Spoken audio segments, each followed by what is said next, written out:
Hey everybody, welcome back to the show. We're here today with a brand new Cabral concept. It's going to be over at stevencabral.com/2517. The reason why I want you to know about that specific webpage is we're going to be putting all of the takeaways there and all of the research, and you're absolutely going to want to check out all of that here today. And here's why.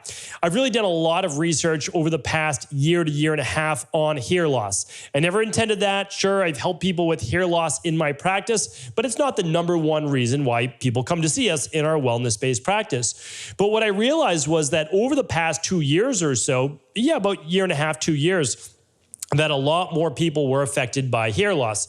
And the reason is that during the pandemic, it affected more and more people because of inflammation, viral load, etc. So what I did was I simply said to myself, let me look into all of the scientifically proven ways to regrow hair, meaning that there is no one foolproof system. So please don't let anybody tell you otherwise. But I know when it started to affect me rapidly, and a lot of other people are writing into me on social media, I wanted to be able to do a few shows on it. So we're going to link up those shows today at stevencabral.com/2517.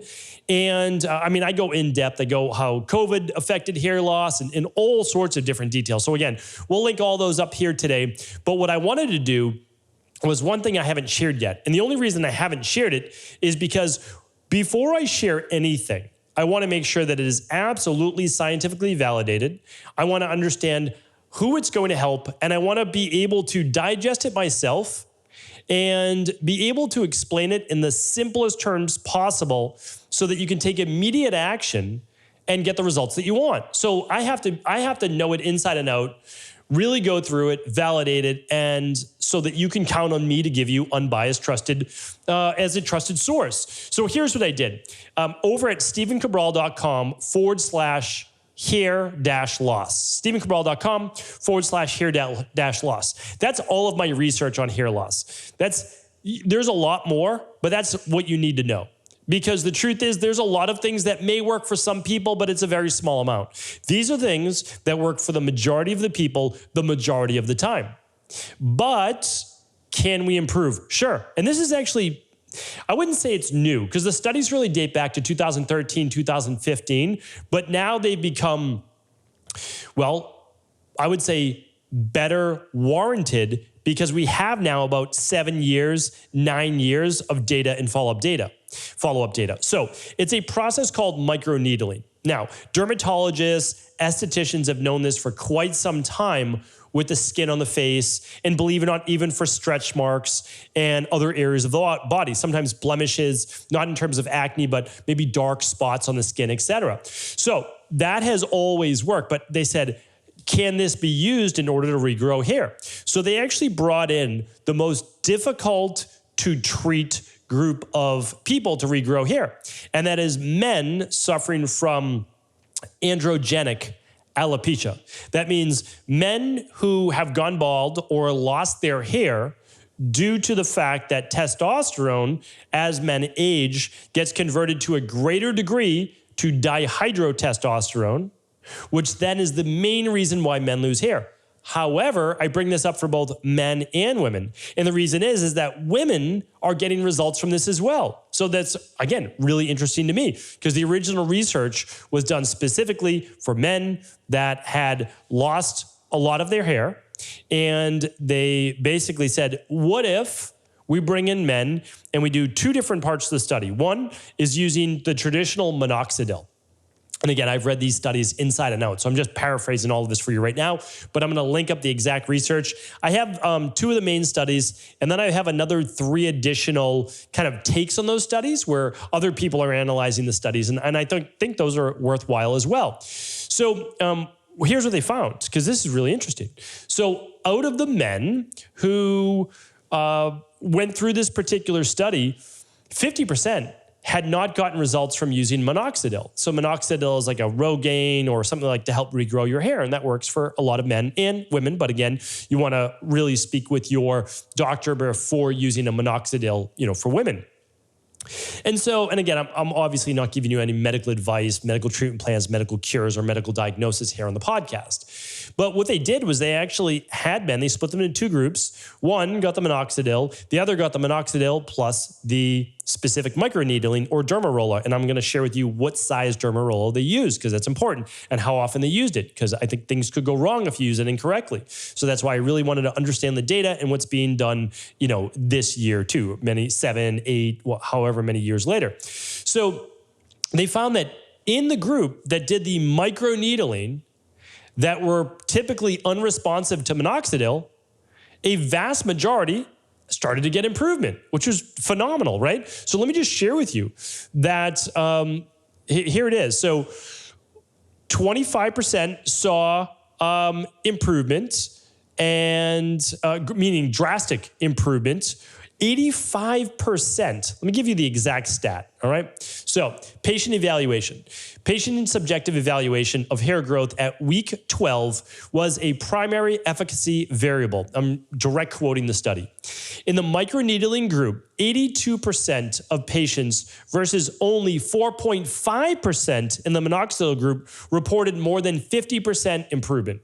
So more than 50% improvement in just 12 weeks. So that's the fastest that I know out of any different treatment.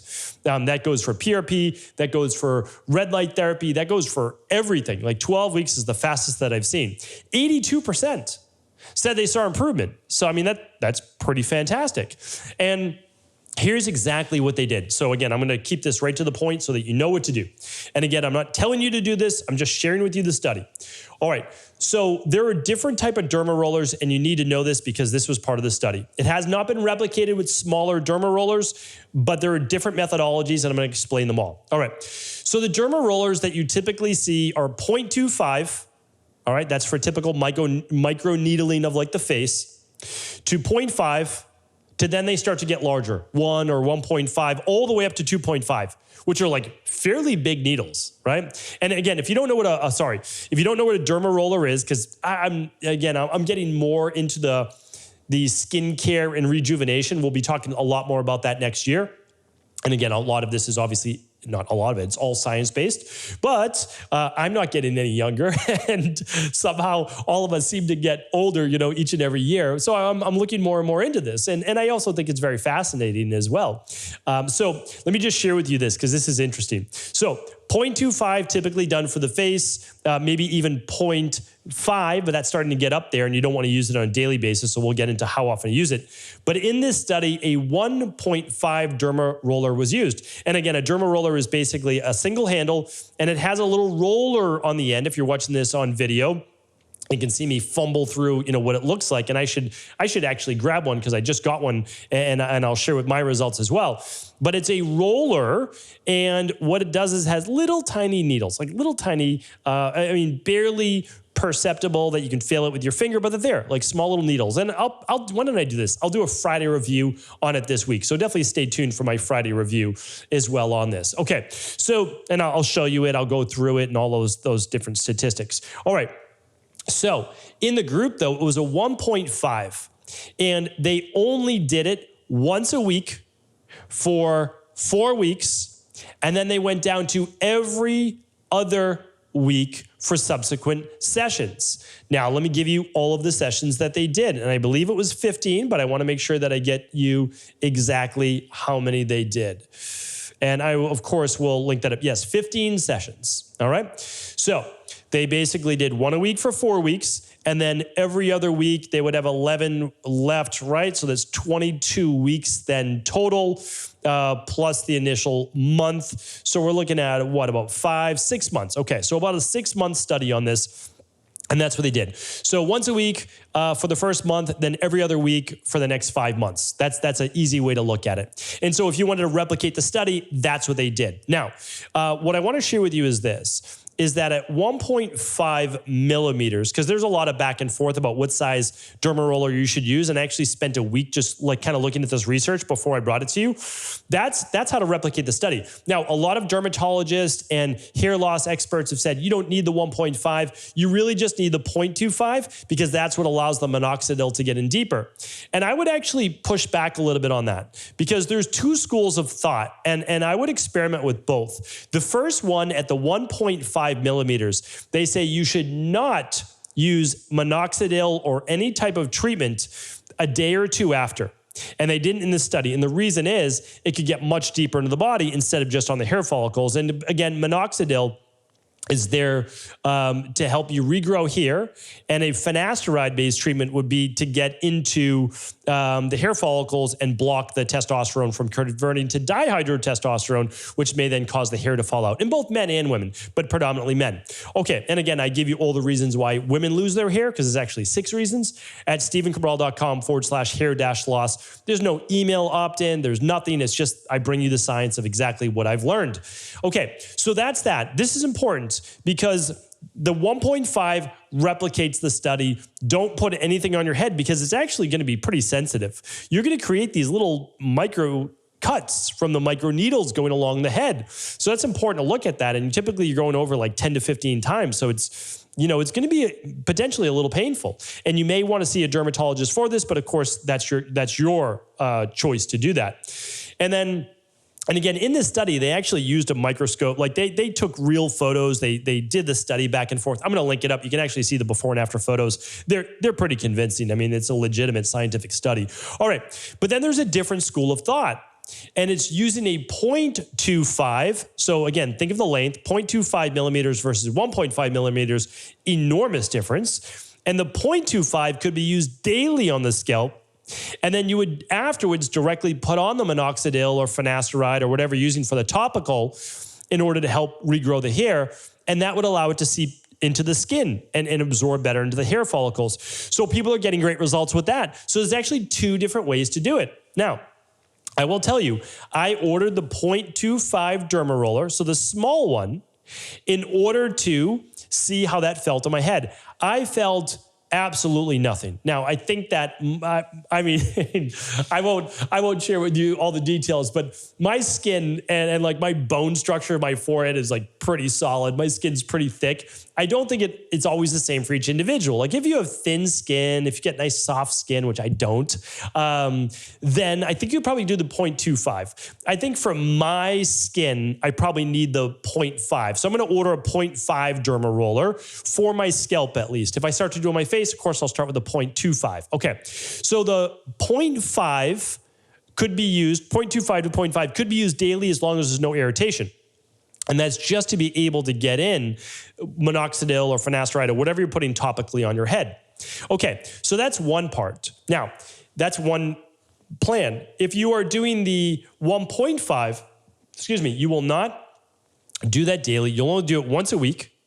And then you won't put anything on your scalp for a day or two in order to let that scalp heal for a bit. Now, the 1.5 is not for absorption of the topical oil, like a pumpkin seed oil or bergamot or anything like you might be putting on your head, right? It's not for that. The 1.5 is actually to stimulate collagen and potentially stem cells under the skin in order to create new hair growth. That is why I don't think they're a 1-for-1. In the study, the goal was not to better absorb the minoxidil. The goal was actually to stimulate new follicle growth, and they have proven that with regular dermal base and the papilla of the skin in order to stimulate collagen and new growth. So I think you're doing 2 different things. 0.25 allows for better absorption of the topical ointment, whatever or liquid soluble that you're putting on your scalp. And the 1.5 is to actually stimulate new collagen production. So if you were looking to combine the 2, which has not necessarily been studied, you would do a 1.5, don't put anything on your scalp, allow it to heal. And then maybe after that first month, you might try the 0.25 or 0.5 on a weekly basis, because you're only doing the 1.5 every 2 weeks, again, if you're looking to follow this particular study, because you don't want to necessarily, there'll be little cuts again with that 1.5. So you need to let that heal before you start to derma roll again. So I wanted to bring that to you today. I mean, this is really interesting. It's like anything, as more and more science and technology and all these things evolve, we can just continue to up-level our knowledge and also our results. So what I'm going to do is I will eventually add this to stevencabral.com/hair-loss, which is simply all of the research that I've uncovered that actually works. I'm not going to recommend anything to you that doesn't work. All of these things have been scientifically proven to work.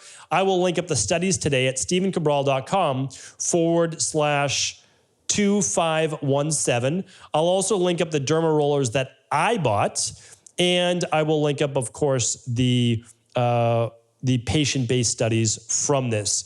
And again, just the activation, these are the three methodologies as to which they said it worked. The release of platelet-derived growth factor, epidermal growth factors are increased through platelet activation and skin wound regeneration mechanism. That means as your body heals, it begins to regenerate. So that's why it's like a micro, it's almost like you do a workout, there's a micro tear of the muscles and it regrows stronger, right? All right, the second way was activation of stem cells in the hair bulge area under wound healing conditions, which is caused by the derma roller. And the third is the overexpression of hair growth related genes, vascular endothelial growth factor, and basically that is stimulated through the deeper level of the derma roller. So hopefully that's helpful. The smaller derma roller increases absorption. The larger derma roller increases the platelet-derived growth factor, as well as the stem cells, as well as the genes that regulate hair growth. So there you have it. Hopefully this was helpful. Of course, if it was, please do feel free to share this with anyone you believe it could serve.